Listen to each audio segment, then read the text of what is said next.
A very good evening and thank you for joining GBS News at 9. My name is Susan Nganga and our sign language interpreter tonight is Paul Mathenge. We begin this bulletin where President William Ruto today joined mourners at the funeral service of Mzee Isaac Ishungwa Ngogi, father of two leader of the majority in the National Assembly, Kimani Ishungwa, at Thogotho in Kiambu County. The head of state called on Kenyans to reject negativity and believe in the country's future, stressing that the government's priority remains food security for all households. Let's take a listen. There are still many families, many Kenyans who do not have enough food. And that is the reason why our motivation to transform agriculture, to subsidize production, to remove brokers and cartels in our coffee, tea, wheat, sugarcane industry, so that we can have a food secure nation, one that does not suffer what Mzee Isaac suffered in his young age, and many citizens continue to suffer in our nation. But look at what God made out of the life of this old man. Huyu mzee leo tunamzika hapa na heshima kubwa. Sahau kwamba alikuwa ni mtu ya kuuza sigara hapa na pikipiki. Leo rais wa Kenya yuko hapa, naibu wa rais wa Kenya yuko hapa, mawaziri wako hapa, governors wako hapa, kumaanisha ya kwamba kwa bidii, kujituma, kujitolea, kujiamini inawezekana. We must believe in our country and we must believe that we can change this nation. We are having a conversation, a live conversation now. And I want to challenge us as the citizens of this nation. Kenya cannot continue to be a third world country. We cannot continue to be a third world country. We must have a conversation. And more from the president. A cross-section of political leaders gathered in Kiambu today for the burial of Mzee Isaac Ngogi, father to National Assembly Majority Leader Kimani Ishungwa. The ceremony drew praise from Ishungwa's leadership and reflection on his father's legacy. Let's take a listen. It's a team that started jointly with one agenda in common, aimed at jetting President William Ruto out of office in the 2027 general elections. Tumesema kila mtu aende atafute kura zake.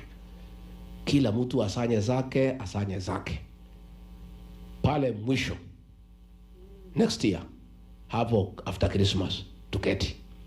Tuweke kura kwa meza, tupige hesabu, tuulizane nani atapeperusha bendera as one candidate only against William Ruto. They both campaigned together with the same focus and vision of uniting the country and could even be seen in the same press conference. We apologize for that. That report is for the opposition. And now to the earlier story. A cross-section of political leaders gathered in Kiambu today for the burial of Mzee Isaac Ngogi, father to National Assembly Majority Leader Kimani Ishungwa. The ceremony drew praise from Ishungwa's leadership and reflection on his father's legacy. Let's take a listen to that report. Mzee Isaac Ngogi, father to Kikuyu MP Kimani Ishungwa, was laid to rest today in a ceremony attended by top national leaders, including President William Ruto, Speaker Moses Wetangula, and Prime Cabinet Secretary Musalia Mudavadi. That as a family, we shall all remember Mzee not just as our father, but as a very good father. And when I say as our father, I am very deliberate, not my father, but our father. And not our father, the children that he brought forth to this world, but even those many children who call him Guka, who call him Daddy, because he has helped to raise them. And he's the best father that we could ever have. A loving husband and father, a kind-hearted, hardworking, and generous man. He was, as many people who have spoken about him, have attested over the last 1 week as we celebrated his life, an extremely humble and polite gentleman. Leaders hailed Ishungwa's bold and uncompromising political style, crediting his father for instilling values of honesty and directness. Kericho Senator Aaron Cheriot described Ishungwa as a nationalistic leader who speaks his mind. That I know about this Kimani, it has been said in the manuscript that this Mzee knew so many languages to show that he was a true Kenyan. I will tell you, especially those of our colleagues who maybe don't serve from our political party, that sometimes when coming up with political decisions, you need local knowledge. Say, we need it from the perspective of the locals. That is a mistake that you never make with Kimani. If you want to ask things from a national perspective, you ask Kimani Ichung'wah. But you will never ask him something to say, ebu tupatie, watu wenu, jamii yenu, inasema namna gani. Kimani will never give you that answer. That is a trait he picked from this particular Mzee, knowing that we exist as a country and all these other things are just languages that we use to trade and transact. Alikuwa ni mtu orphan, wazazi wake wamekufa, hana familia ya kutegemea, yeye mwenyewe ndio kuhangaika. Amekuja hapo, amekuwa mtu ya kuendesha driver ya lori, amekuja akahangaika hapa, kapanga akauza sigara, you know, huku. But look at what God made out of the life of this old man. Huyu mzee leo tunamzika hapa na heshima kubwa. Sahau kwamba alikuwa ni mtu ya kuuza sigara hapa na pikipiki. Leo rais wa Kenya yuko hapa, naibu wa rais wa Kenya yuko hapa, mawaziri wako hapa, governors wako hapa, kumaanisha ya kwamba kwa bidii, kujituma.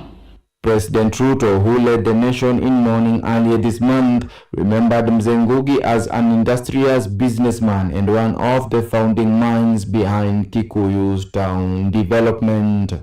Reporting for GBS TV, I'm Ibrahim Said. And as GBS fraternity, we deliver condolences to the family and to the Mzee. We say rest in peace. And now moving forward, President William Ruto has hit back at critics questioning his administration's performance, telling them Kenya is firmly on the right track. And to drive the point home, he made a major announcement. Kenya is on the brink of recording its largest maize harvest ever. The president projecting close to 75 million bags of maize this year, surpassing the 70 million forecast by Agriculture Cabinet Secretary Mutahi Kagwe, and far higher than the 67 million bags recorded in 2024. But the president also turned personal, praising Majority Leader Kimani Ichung'wah not just as a political ally, but a brother, saying Ichung'wah has taken many bullets for him in the fight to steer the country forward. To add on what Elder says, and Mzee Ichung'wah was our member. Reverend Kogo ni yeye alihubiria mzee. Amwambia no drugs. I want to tell you, fellow Kenyans, citizens of this nation, we have a duty, we have a responsibility to change this nation. And I am telling you, it is possible. Look at what we have done with the economy in 3 years. Look at what we have done with agriculture in 3 years. Look at what we have done with housing in 3 years. Look at what we have done in universal healthcare in 3 years. I promise you, we can change this nation in our lifetime. We must believe in this country. We must believe in ourselves. We must stop the negativity. We must not stop the naysayers and those who speak negatively about our country. Kenya is not a failed state. Kenya is a great nation. We must believe in ourselves. Please, good people, let us believe in ourselves. The same way Mzee Ichung'wah here believed in himself. He believed in his abilities. He did not give up. He kept on pushing the bounds. And now shifting the focus to the opposition, Kenya's official opposition, which started with the slogan, Unity of Purpose, is now under threat of purging and parting ways as every leader aligned to it keeps pulling the odds by their sides. The former Deputy President and DCP party leader, Honorable Rigathi Gachagua, is now the latest to officially declare his stance and interest of unseating President William Ruto in the 2027 general election. This seems to be making things fall further apart in a team that was seen as a united opposition and now facing a division on who will fly the presidential flag of this group. Davis Karani brings us that detailed report.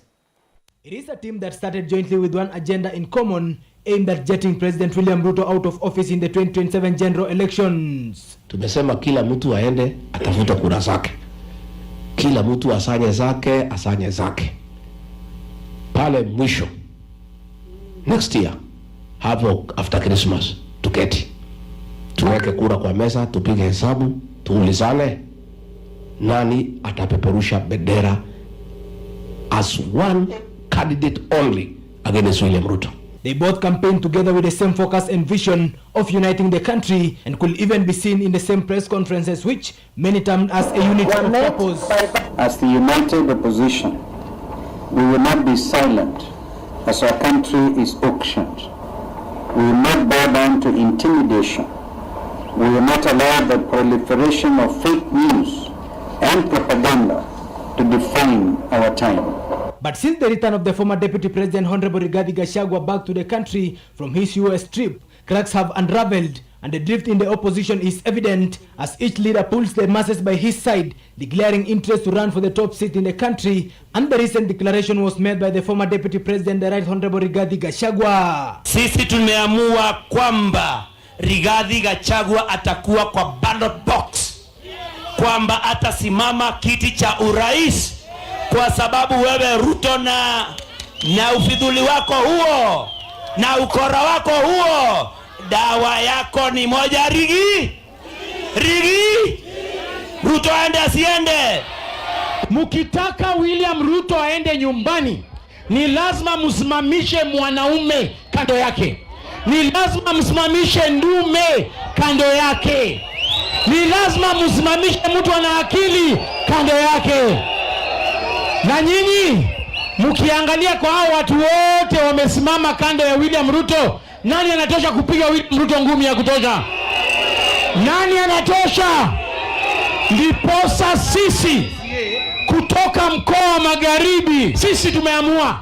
Mliona vile party leader wetu Rigathi Gachagua alikuwa ameenda USA.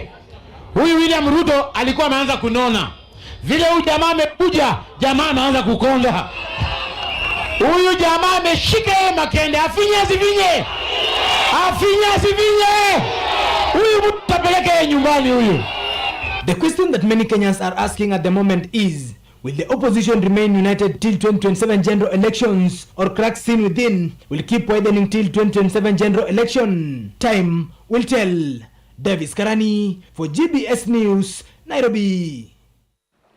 Well, of course, only time will tell.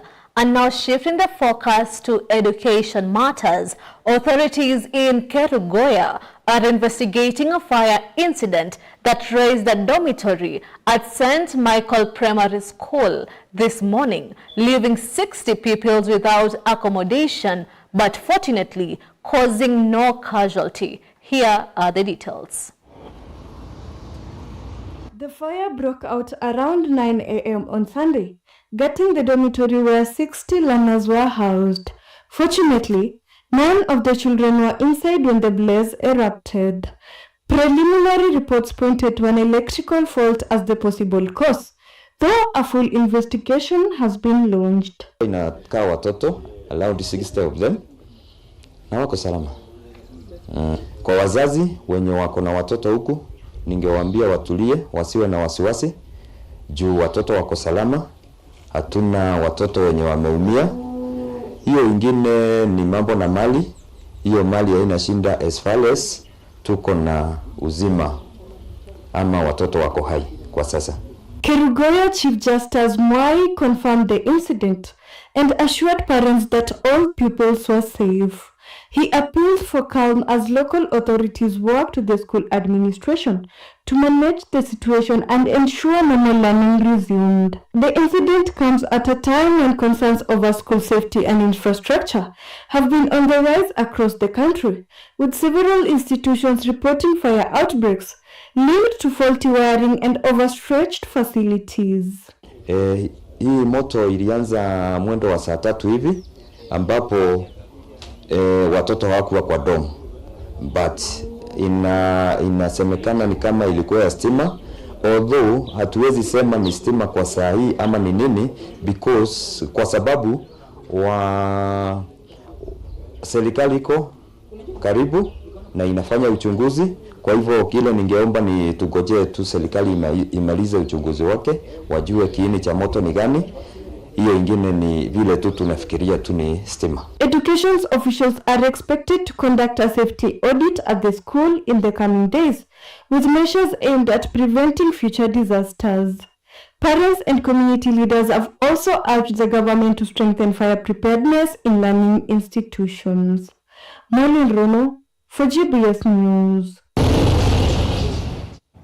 And now to Martha's Society. Chief Justice Martha Koome is calling for a united front in the fight against child labor in Kenya. Speaking at the opening of the Employment and Labor Relations Court Annual Symposium, Justice Koome stressed that while the judiciary plays a central role, it cannot tackle child labor alone. She urged Parliament to tighten legal protection, the executive to roll out effective policies, the private sector to embrace ethical business practices, and communities to safeguard children at the grassroots. Koome maintained that child labor is not only a legal violation but a grave social injustice, robbing children of education, dignity, and their future. The Chief Justice said the judiciary has already taken steps, including setting up a specialized children's court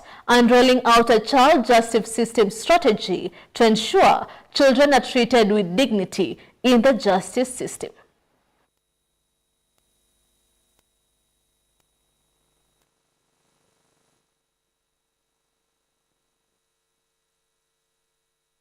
To physical injuries, psychological trauma, and a lifelong cycle of poverty. The continuation of child labor represents a significant break on our human capital development and our long-term economic prosperity. It is a national crisis that demands a national conscious and a unified response. What systemic failure is this that we have that is causing our children not to be in school, but to be in the worst form of workplaces? Is it our failure in our governance? Is it our failure in our education? We all leave this place as champions of justice for our children against work. And still on children, the 4 million Kenyan shillings project financed through the National Government Constituency Development Fund is expected to primarily benefit junior secondary school learners, especially grade 9 students preparing for their first national examination. Gitari noted that learners had previously been forced to conduct science lessons in ordinary classrooms, a challenge the new facility will now address. He further defended the NJCDF, stressing that any calls to abolish it were misguided, as the fund had been instrumental in driving education and community projects nationwide. The Member of Parliament added that his office had already delivered multiple development through the NGCDF, ranging from classrooms and laboratories to water and road infrastructure, all guided by community needs. The 4 million Kenyan shillings project, financed through the National Government Constituency Development Fund, is expected to primarily benefit junior secondary school learners, especially grade 9 students preparing for their first national examinations.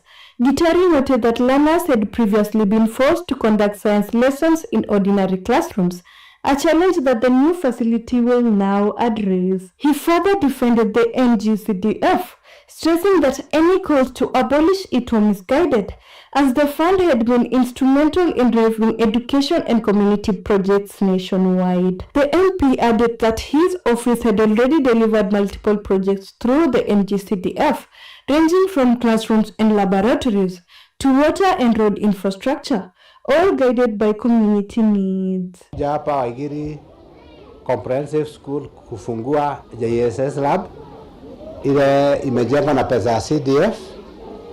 How much? At about 4 million. Tumekuja kuifungua sababu imekuwa complete na tuko cognizant of the issue that watoto wanafanya wa grade 9 wanafanya exam. By the end of the day, we want the former primary school, because now they are called comprehensive school, each one of them to have a laboratory, because we know our grade 8 and grade 9 wanasoma science ingine iko juu kidogo, ile inafanana na physics, chemistry na biology ya form 1 and form 2. So we try to do our best so that at least we make sure that our schools are compliant. School Principal Lucy Washira welcomed the project, describing it as a game changer that will give students a proper learning environment, boost confidence, and improve performance. With an enrollment of over 1,000 learners, she said the school had long struggled with makeshift facilities. Parents also lauded the initiative, with Florence Wangui saying the new laboratory will inspire learners and motivate teachers to deliver quality education. Siku ya leo niko na furaha kubwa sana. Tumejengewa laboratory na MP wetu, tumebadilishiwa mabati, tuko na furaha sana. Hii laboratory tumejengewa hapa itatusaidia watoto wetu na kusoma teknolojia mingi, watajua mambo mingi. Gitari reiterated his pledge to continue prioritizing education, youth empowerment, and infrastructure in Kirinyaga Central, saying these sectors remain the backbone of development. He affirmed that more projects are in the pipeline to ensure residents' needs are fully met. Molly Rono for GBS News. And that report takes us for a very first break here at GBS News at 9. Keep your feedback streaming into our social media platforms at GBS TV Africa. The SMS line is 21144. We'll be right back.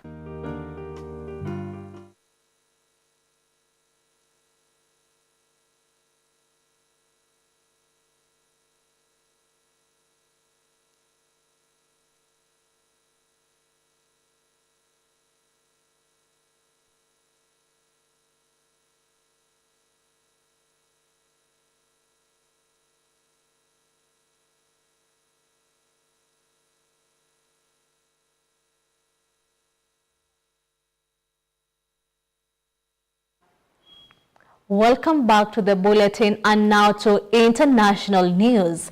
In Nigeria, a groundbreaking pageant is redefining what beauty means, shifting the spotlight to inclusion, representation, and advocacy. Held in Lagos, the Albinism Advocacy Pageant challenges long-held stereotypes and empowers a community that has faced years of stigma. It's a powerful statement that beauty has no single definition.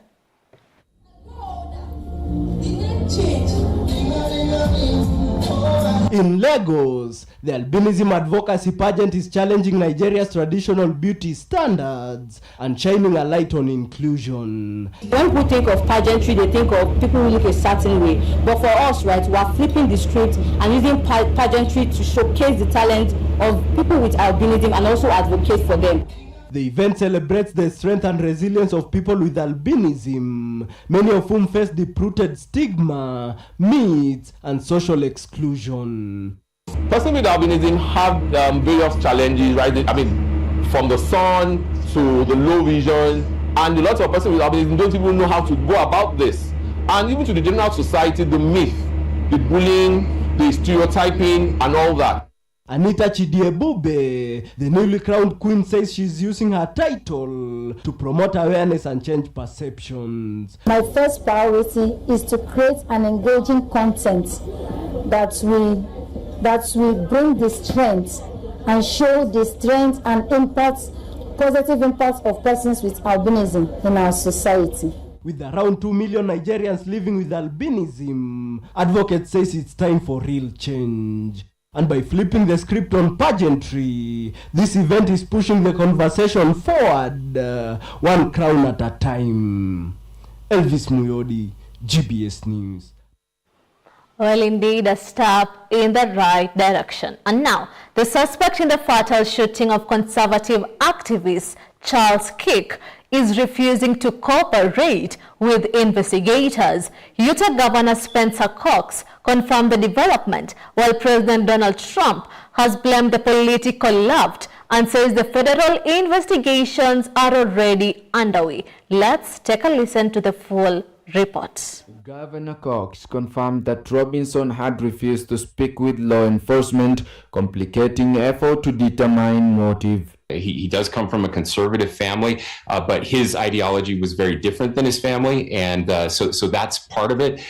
We do know that the roommate that we had originally talked about, we can confirm that roommate is a boyfriend who is transitioning from male to female. So we know that piece. I will say that person has been very cooperative with authorities, and we have additional evidence, forensic evidence that has been processed. The suspect has not been cooperating so far, and so we're getting all of this information from family members, again people around the suspect, and then the forensic information that we have.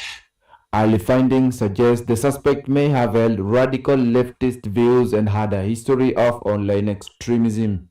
President Donald Trump away, saying people on the radical left are under major investigation. He described the shooting as a political execution and blamed left-wing agitators for fueling violence against conservatives. I'll be going on early Sunday morning. We're going to Arizona, taking some people with us on Air Force One.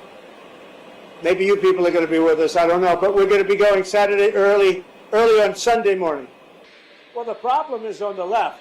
If you look at the problem is on the left. It's not on the right, like some people like to say on the right. The problem we have is on the left.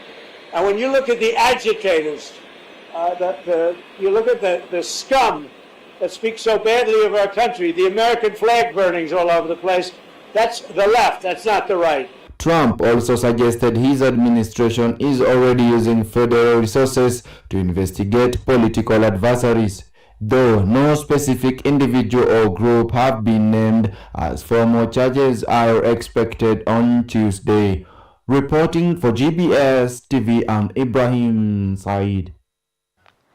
While briefing the Council, UN political chief Rosemary DiCarlo said that several drones had penetrated deep into Poland's territory, marking the first such large-scale violation of a NATO member's airspace. She cited Ukrainian President Zelensky's account that Russia had launched more than 400 drones and 40 missiles overnight between September 9th and 10th, striking 15 regions and causing civilian casualties, including at least one death. The United States envoy Dorothy Shea voiced firm support for Warsaw, stressing that Washington was consulting with its NATO allies under Article 4 of the North Atlantic Treaty. She pledged that the alliance will defend every inch of NATO territory.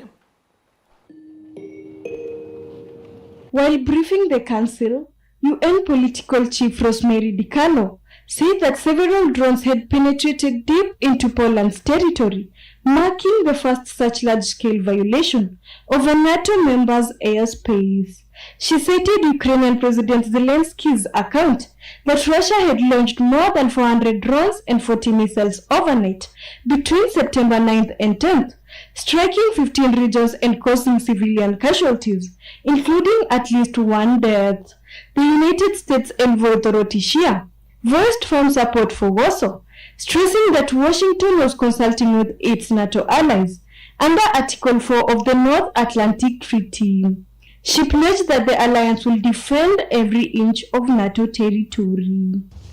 This is not the first time that drones have been detected in neighboring countries during the full-scale war in Ukraine. But it is the first time that multiple drones have flown so deep into a neighboring country's airspace. This alarming incident took place against the backdrop of continued large-scale Russian missile and drone attacks on Ukraine. According to President Zelensky, during the night of 9 to 10 September, Russia launched 415 drones and over 40 cruise and ballistic missiles against 15 regions of Ukraine, resulting in civilian casualties, including at least one death. Russia, however, rejected the accusations. Ambassador Vasily Nebinza insisted the drones used had a maximum range of 700 kilometers, making it impossible for them to reach Polish territory. He accused European leaders of rushing to conclusions without official verification. Poland Secretary of State Marcin Bosaki countered by calling the incident deliberate, saying Russia's denials amounted to deflection. He argued that Moscow was once again using drones against civilians and warned that Poland's sovereignty had been violated on an unprecedented scale. The United States stands by our NATO allies in the face of these alarming airspace violations. The United States is consulting with Poland and our other NATO allies under Article 4 of the North Atlantic Treaty, and rest assured we will defend every inch of NATO territory. Poland has previously intercepted stray drones near its borders, but officials say that this is the first time since the 2022 invasion that its territorial integrity has been compromised to such an extent. The episode has deepened regional fears of escalation beyond Ukraine. NATO allies are expected to deliberate on further steps to safeguard their airspace. Ukrainian officials have warned that Russia may test the resolve of the international community with even more aggressive actions, raising concerns that future violations could extend deeper into Europe. Molly and Rono for GBS News. We will keep you more updated on that report as it develops. And now to developing news in Nepal. Interim Nepalese Prime Minister Sulisha Karki called for calm and urged her compatriots to get together to rebuild the country after violent protest against corruption killed at least 72 people and injured hundreds more. In her first public remarks since becoming the Himalayan nation interim Prime Minister, Sulisha Karki said on Sunday that the country must listen to its young citizens who have expressed their expectation on the new government. Let's listen to the full report. The Nepalese residents have expressed their opinions on the new government and the administration that the newly appointed Prime Minister will form temporarily as the country prepares for a permanent solution to the country's leadership. अब ये नई सरकार आई हुई है, अब इसमें क्या करना चाहिए? सबसे पहले जितना भवनाशय है, जो टूटा फूटा है, वो तो बनना चाहिए और नेपाली लोगों को और कुछ नहीं चाहिए। घास बास कपास स्वास्थ्य शिक्षा इतना हो, रोजगारी दो। उसको नई सरकार को ये 6 महीने के अंदर 6 महीने के बीच में चुनाव करना चाहिए। अंतरिम सरकार के प्रधानमंत्री के नाते से वो सुशीला कार्की ने यही है, जनता का इच्छा यही है और JNG का मांग भी उसे पूरा करना चाहिए। JNG का They have also stated that their country will regain its lost glory and Seychelles administration will restructure this nation's economy to the demands of the Gen Z. अब महिला में चाहिँ हाम्रो चाहिँ कार्की समस्या आया था, उसको चाहिँ अरे चाहिँ बहुत आशा लगाता है, सब खुश रहना चाहिए, सबसे सब आप सब रचल हो गए क्या, सब आप बनाने के कोई टोल फोड़ हो गया, टोल फोड़ के सबसे अच्छा हो से बनाना पड़ेगा, कितना घर टोल फोड़, कितना गाड़ी चलाया, कितना मानिस मरा, उसको चाहिँ सबैजना शान्ति हुन चाहियो सबैजना Gen Z हुनको नाताले As the Gen Z movement, we're raising our voices against corruption, bad governance, and autocratic control. Nothing's changed for the young. No jobs, no education, no healthcare. There is no change. We know how it is. There is no work in Nepal. I don't see a future. That's why I'm leaving. That's why I'm here for my passport. Davis Karani for GBS News. And now to developing news in South Korea. South Korea is demanding answers from Washington after hundreds of its citizens were detained in a U.S. immigration raid at Hyundai LG battery plant construction site in Georgia. The incident has strained diplomatic ties with Seoul, probing possible human rights violation. Let's listen to the full report.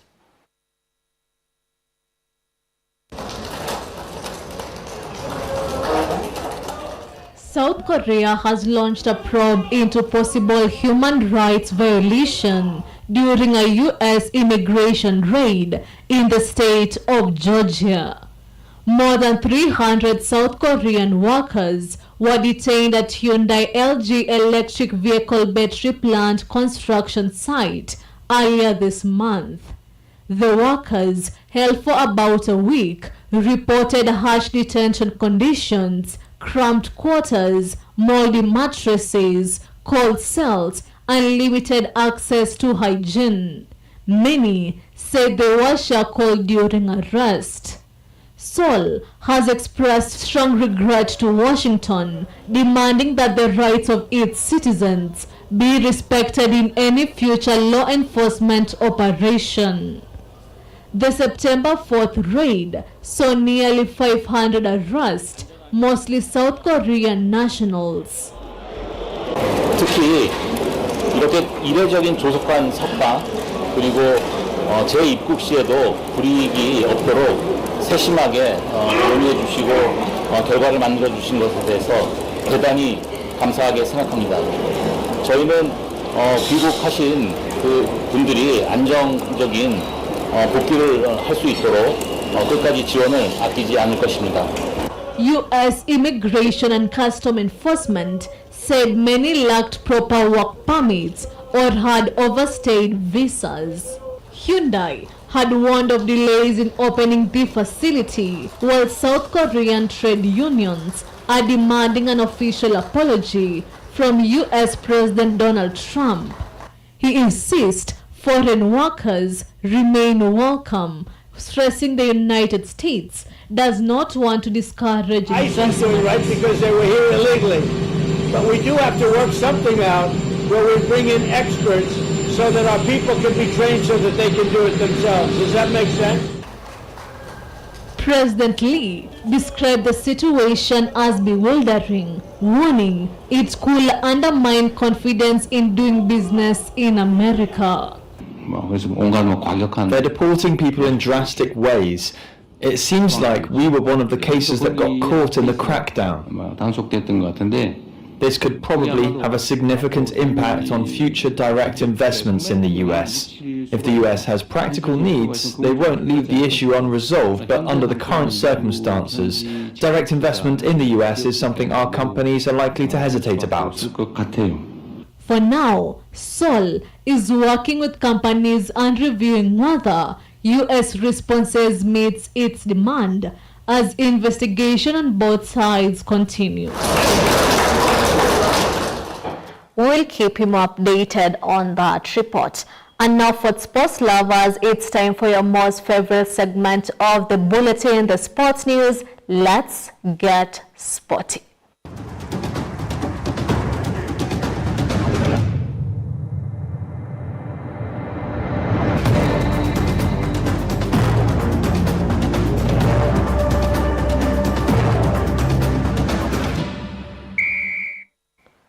Jepchirir edges Sting's asset in a dramatic final sprint by 2 seconds. She finished first with a time of 2 seconds, 24 microseconds and 43 microseconds.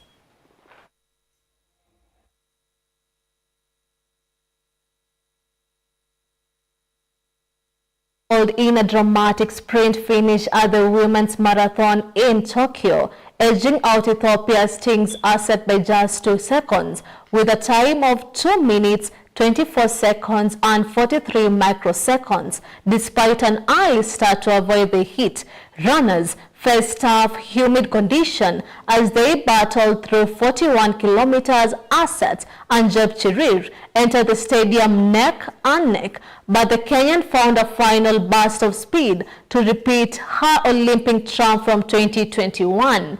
Uruguay's Julia Paternain took bronze in 2 minutes, 27 seconds and 23 microseconds, earning our country its first ever marathon medal at the World Championship.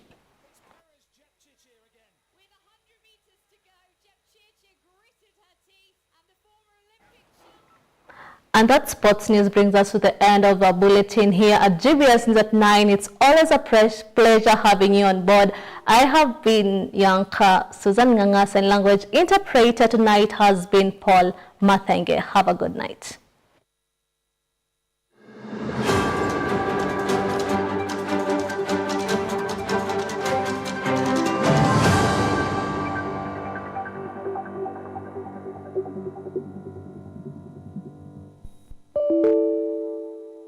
Coming up on Mta Madness.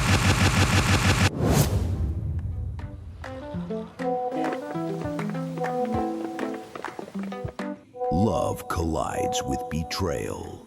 An unexpected truth will shake the neighborhood to its core. Mwanga huu ankojemu atiajai kuletea kitu. Haya. Ndio hiyo. Miracle. Umetopia anko. Usijali, hiyo ni mambo yangu. Check expiry 2022. Iko 2025. Ni mkebe ime-expire. Kitu iko ndani ni legit.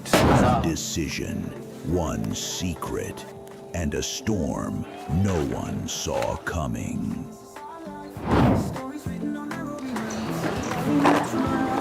Apparently, the pastor's hoodie has sports betting code embroidered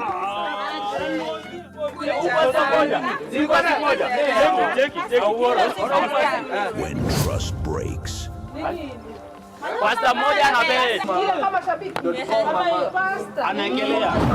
rent must be paid via M-Pesa or bank transfer. the fallout is inevitable. Nauliza, na hii giri yako iko registered under which name? Kwa jina gani? Madam Transparency. Tuliona Fraud Surprise Limited. Kioski bila stoko. Next time, the past refuses to stay buried. Jackpot promotion. Unajua? Ndio jackpot promotion. My farm. Wamekulipia. So, unaweza jienjoy. Nashukuru sana. Sasa ndio mnajua kugonga. What they don't know won't light their torches.